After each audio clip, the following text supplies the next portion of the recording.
ক্ষেত থেকে আখ সংগ্রহ করে স্তূপ করে রাখছেন কৃষকরা। সেই আখ যন্ত্রের সাহায্যে মাড়াই করে প্রথমে রস সংগ্রহ করা হচ্ছে।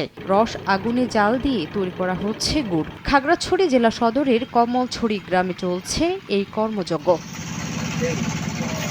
গুড় উৎপাদন করে বাজারজাত করছেন কমলছড়ি গ্রামের চাষিরা। খাঁটি এসব গুড় ৩০০ টাকা কেজি দরে বিক্রি করা হচ্ছে। ভেজাল মুক্ত এই গুড় কিনতে মাঠেই ভিড় করছেন অনেকে।